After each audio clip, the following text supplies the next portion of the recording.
Y ahora la entrevista. Seguí escuchando El Ágora en Radio Nacional. David Yud es abogado por la Universidad Nacional de Buenos Aires, también ingeniero químico, especialista en Derecho Ambiental y estudioso del tema constitucional. Además escribe columnas judiciales en el Ágora Digital, principalmente sobre el gran tema del momento, que es la reforma judicial, que ya tiene media sanción en el Senado. También la situación que a mi entender la hace necesaria, me refiero a la manipulación de la justicia en los 4 años de gobierno de Mauricio Macri.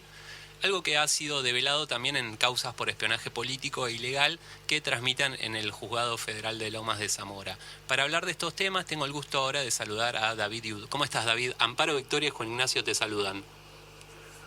Buen día, ¿cómo están? Amparo, Victoria, Juan Ignacio, un gusto hablar con ustedes. Bueno, y les agradezco ponerme en contacto con la audiencia de Bahía Blanca, que es una ciudad que realmente quiero mucho. Bueno, vos también... Muchos días de mi vida transcurrieron allí. Vos también estás relacionado con la historia reciente de Bahía Blanca, digo, el tema del trago de Cerri. Sí, así es. Bueno, muchos quizás ya te conozcan por eso, también por tus reflexiones en redes sociales, y si no, bueno, les acercamos esta entrevista. Para ir entrando en tema, David, ayer el proyecto de ley de reforma de la justicia federal tuvo media sanción en la Cámara Alta. En diputados está más complicado el poroteo, pero parece que hay voluntad del oficialismo, digamos, en lograr los consensos que permitan aprobar la ley.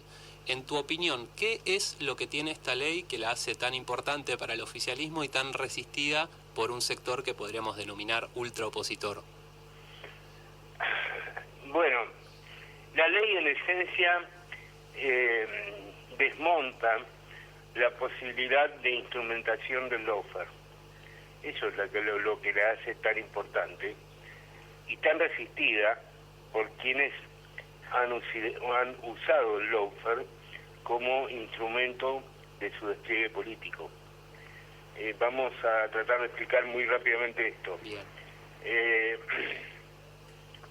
Todas las causas que tienen que ver con funcionarios públicos del gobierno nacional, en general caen en los juzgados criminales y correccionales federales de la capital federal, porque el gobierno nacional tiene asiento en la capital federal. Por lo tanto, cada papel que firman, cada medida que toman, cada licitación que se aprueba, cada actividad que hace el gobierno nacional, si hay alguna controversia sobre ella, quien interviene es la justicia federal de la capital.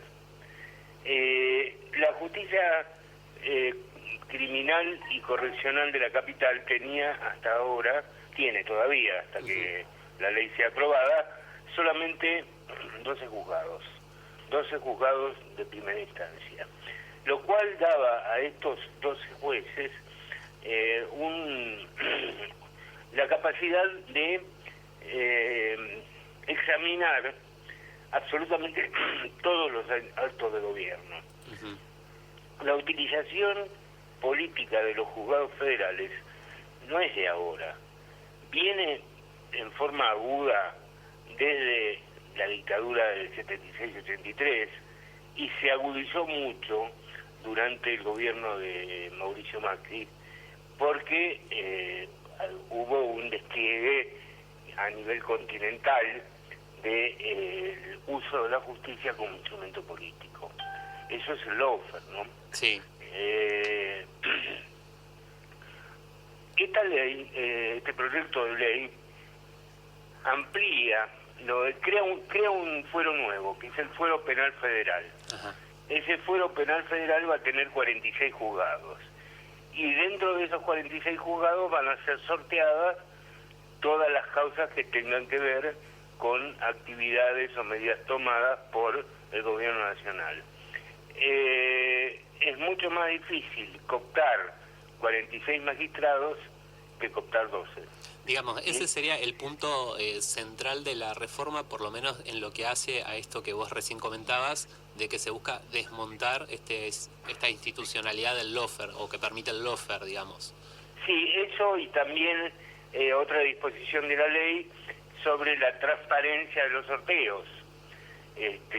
Porque la verdad es que era escandaloso hasta ahora por ejemplo, en la época en que vivía el juez Bonadío, este hombre yo no sé si no lo mataron de la cantidad de trabajo que le dieron, porque todas las causas caían en el juzgado de él.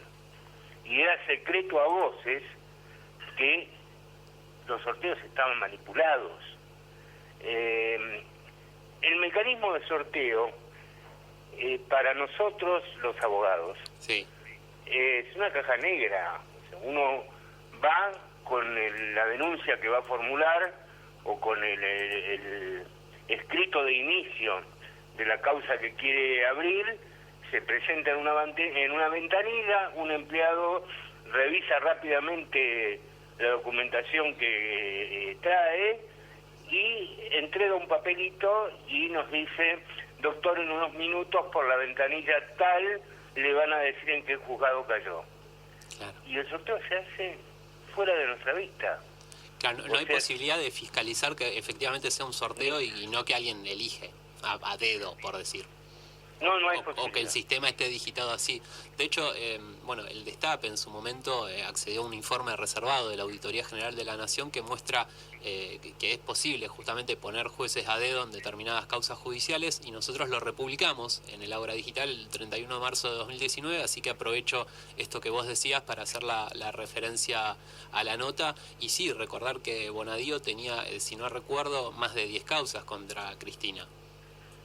Sí, y no solo contra Cristina, porque también las causas contra Debido, causas, yo no me acuerdo en este momento, pero tenía una cantidad impresionante. Bueno, una de que fue causas. escandalosa fue la causa GNL, que incluía una pericia trucha Exacto. robada de un sitio de monografías para estudiantes de secundaria, el Rincón del Vago se llama. Es escandaloso eso.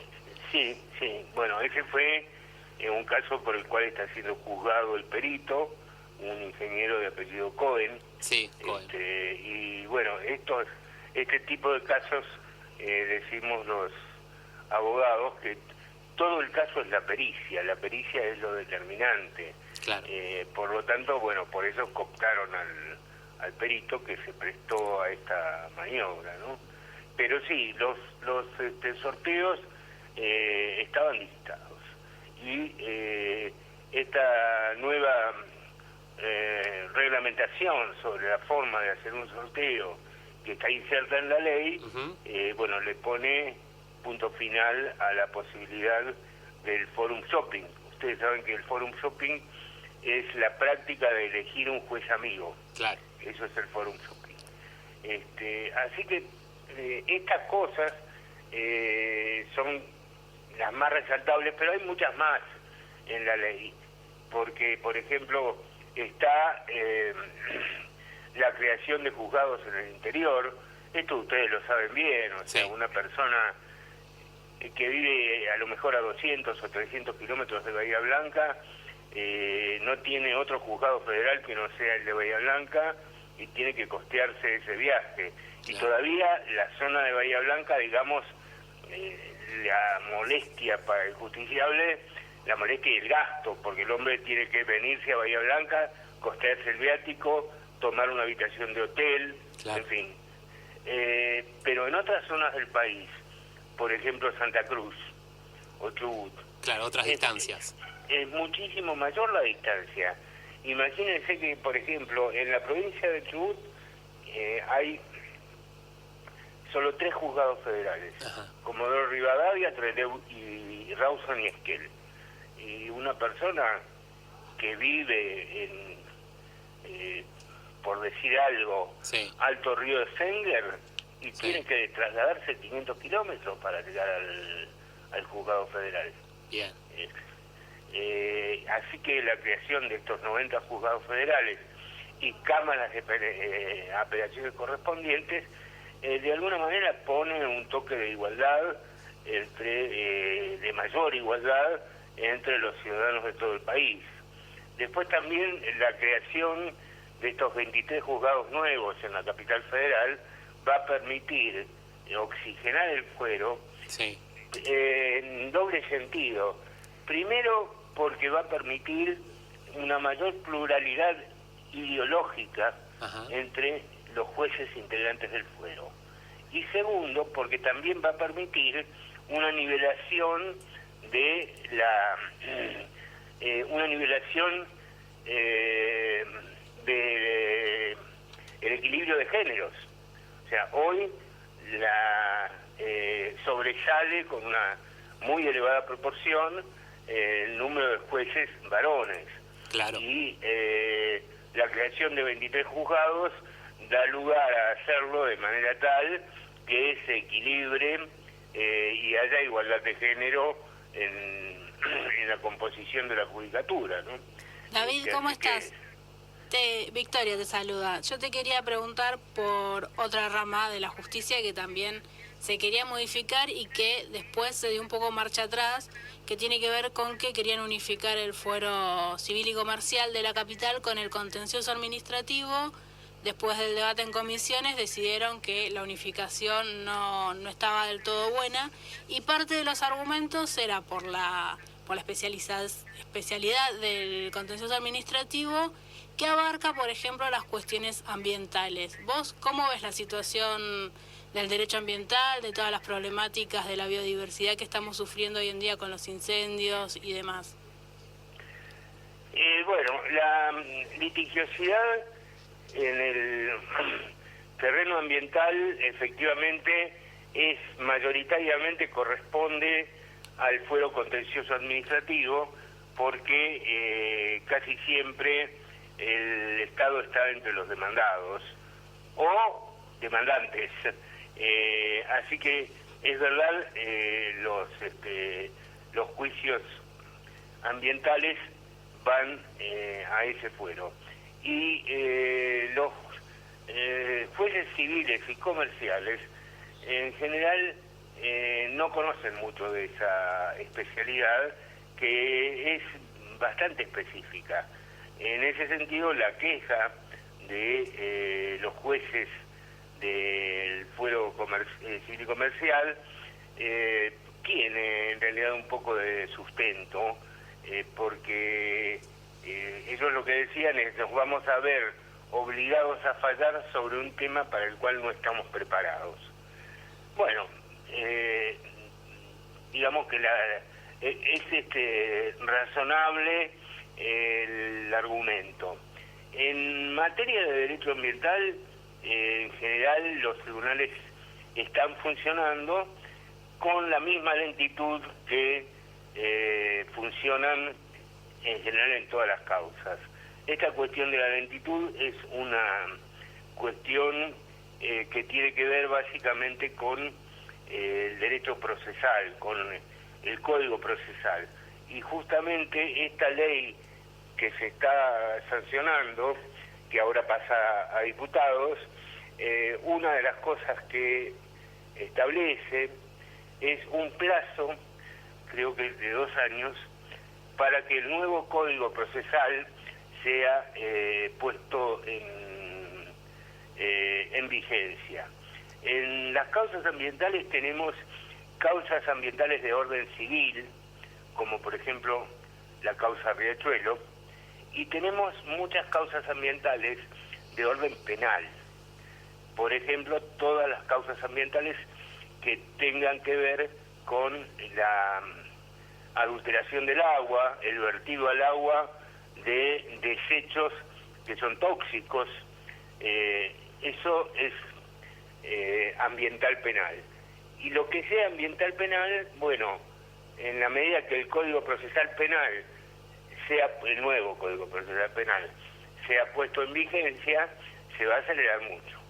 De manera que también en ese sentido yo creo que la reforma mejora el servicio de justicia. David, ¿qué tal? Buenos días, te saluda Amparo. Te quería hacer una consulta para vos, ¿en qué aspectos se podría avanzar en la democratización, digamos que sí, bueno, quedó como pendiente en el tintero para avanzar en la democratización de la justicia, para pensar futuras reformas o enmiendas que se puedan realizar? Amparo, esta ley es el principio de la reforma judicial, no es la reforma judicial en sí mismo. Esta es una ley de organización del Poder Judicial. Uh-huh. La reforma judicial comprende también todos los puntos sometidos al examen de la comisión consultiva que se creó por decreto del presidente. Esos puntos comprenden cosas tales como el funcionamiento del Consejo de la Magistratura, el funcionamiento de la Corte Suprema de Justicia, la Ley 48, los juicios por jurados. El temario que ellos tienen es muchísimo más extenso que lo que abarca esta ley de organización del Poder Judicial que está en tratamiento en el Parlamento. Por supuesto, yo tendría que extenderme, pero no hay tiempo, sobre la importancia de la Ley 48 y qué es la Ley 48. La Corte, para decirlo muy rápidamente, hay 3 tipos de causas que van a la Corte.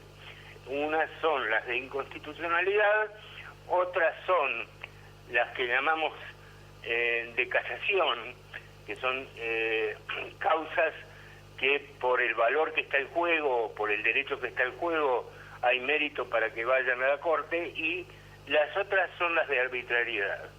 La mayor parte, la mayor cantidad de causas que van a la Corte son por este último problema, arbitrariedad, que es cuando un fallo es arbitrario, y que curiosamente no está incluido en la Ley 48, sino que van a la Corte por una creación de los propios jueces de la Corte hace más de 100 años, un caso que se ventiló sobre la industria azucarera en 1908.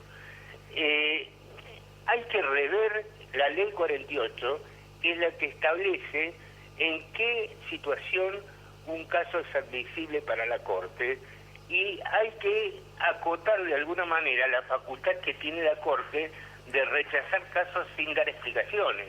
Claro.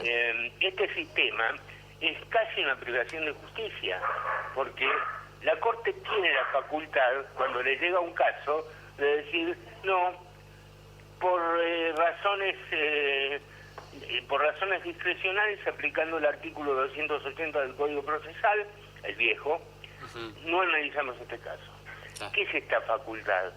Esta facultad de selección que tiene la Corte está copiada de la misma facultad que tiene la Corte de los Estados Unidos. Tiene un nombre en latín, el certiorari, y implica casi una negación de justicia. De manera que el establecer mediante la ley actualizada al siglo XXI cuándo tiene que intervenir la Corte y cuándo no, es imprescindible. Yo hablo de la Ley 48, les quiero puntualizar que esa ley fue sancionada en octubre de 1862. Claro. Y bueno, qué sé yo, es evidente. Claramente otro país, otro mundo, otra época. Otra época, otra frontera tecnológica, no tiene nada que ver con lo que tenemos ahora. Y por otra parte, ley de organización judicial, yo insistí en llamar a esta ley que anoche tuvo media sanción del Senado, ley de organización judicial. La primera ley de organización judicial del país es la ley 27, que la mandó al Congreso el presidente Mitre el mismo día que juró, el 12 de octubre de 1862, y la aprobó el Congreso al día siguiente, el 13 de octubre del 62. Ha tenido, cierto, muchas reformas, pero no es ocioso decir que la última reforma que tuvo es de 1958. David, nos estamos quedando sin tiempo, pero no quería dejar de preguntarte por otro tema también que está relacionado con estas cuestiones, que son las causas por espionaje ilegal que tramitan en Lomas de Zamora. Una es por espionaje contra Cristina Fernández de Kirchner y el Instituto Patria, y la otra es una suerte de megacausa con 22 imputados, si no recuerdo mal el número. ¿Podrías comentar brevemente en qué consiste esta causa, qué se investiga, cómo complica al expresidente Mauricio Macri y cuál sería la situación procesal de él y los principales funcionarios de su gobierno? Bueno, son dos causas. La causa 5056, que se abrió el 20 de febrero de este año, y la causa 14.143, que se abrió el 27 de febrero. La del espionaje en el Instituto Patria Sí. es la 5056. En esa causa, la semana pasada, la Cámara Federal del Criminal y Correccional de la capital decidió quitarle la competencia al juez Auge, pero el juez Auge ha seguido actuando y de hecho no tengo todavía información acerca de cuál va a ser la actitud del juez Auge sobre esto, porque él tiene la posibilidad de apelar. La segunda causa es la que más complica a Mauricio Macri, porque en la segunda causa fue donde cuando todavía la tenía el juez Villena, ordenó el allanamiento de la casa de Darío Nieto. Que es esa circunstancia en donde la comisión policial llega al domicilio del señor Nieto y el señor Nieto los ve llegar, se atrinchera en su auto y se pone a borrar frenéticamente los mensajes de su celular. Como ustedes saben, ya hay algunas pericias, porque él finalmente entregó el celular, ya hay algunas pericias, y esas pericias revelan contactos y conversaciones muy comprometedoras para el expresidente. De manera que yo creo que en poco tiempo los fiscales van a pedir la comparencia de Macri y quizás su llamado a prestar declaración indagatoria. Y estando él hace más de un mes fuera del país, en el exterior. Sí. Digamos, esto lo hemos charlado de privado, pero por ahí para la gente que pregunta, ¿lo notifican en su domicilio local o si tuviera un domicilio en el extranjero también se lo puede notificar? Pero ¿qué pasa después? Digamos, ¿él estaría obligado a volver? ¿En qué lapso? Es algo que a mí personalmente me preguntan mucho. ¿Qué pasa con Macri si lo imputan, si lo procesan, si lo llaman a indagatoria? Lo notifican en el domicilio que él tiene registrado en el país, sin perjuicio de que si el juez lo considera pertinente, puede también pedir vía Cancillería una notificación por oficio internacional. Una vez que el hombre está notificado, tiene la obligación de concurrir a prestar la declaración indagatoria. Si no lo hace, el Código Procesal Penal vigente es muy claro, el juez puede ordenar su captura. De manera que esto depende de lo que el juez decida hacer, de lo que los fiscales pidan y de lo que el juez decida hacer. Posibilidad de que lo convoquen a prestar declaración indagatoria, no quiera venir y se llegue a un pedido de captura internacional, existe. Bien, sí. Dada la situación que vimos el año pasado, que hubo un fiscal federal, Carlos Stornelli, que estuvo unos 7 meses, si no recuerdo mal, o 8, en rebeldía, yo soy un poco escéptico de la posibilidad de que se llegue a eso, o incluso de que un juez pida la captura de Mauricio Macri, pero lo que uno ve en la investigación es que avanza muy rápido y muy fundamentadamente, digamos, con sólidos fundamentos la investigación. Vamos a ver qué pasa. Creo que se vienen unos meses muy interesantes en lo que es el panorama judicial argentino. No sé si coincidís. Sí, coincido totalmente, y yo creo que estamos en un momento de aceleración de la sustanciación de las causas, y también estamos en un momento en donde se advierte un cambio en la filosofía jurídica con la que los jueces abordan estas causas, que por otra parte es un fenómeno que a la persona común puede parecerle extraño, pero que sin embargo para los abogados, y sobre todo los abogados que seguimos estas causas que tienen relación con el poder, es muy habitual. Es muy habitual. Hay un realineamiento de sectores importantes del Poder Judicial, y la conducta tan sesgada del Fuero Criminal y Correccional de la Capital Federal, estos 12 jueces, no es compartida por el resto de la Judicatura Federal. Bien. Y eso explica por qué los jueces de Lomas de Zamora están actuando tan rápidamente, ¿no? Bien, estaremos atentos a ver qué novedades se van dando y estaremos también muy atentos a tus notas en el Ágora Digital que nos ayudan a comprender esta complejidad jurídica, técnica que tienen este tipo de noticias que son políticas, pero que tienen una complejidad extra. Te agradezco como siempre, David, por tu tiempo y por los conceptos vertidos en esta entrevista. Muchas gracias, el agradecido soy yo para darme la oportunidad de llegar al público con esto que intenta aportar para hacer más transparente y más inteligible esta tela de araña, como decía Martín Fierro, ¿no? Sí, tal cual, tal cual. Bueno, muchas gracias, David, un fuerte abrazo y seguimos en contacto.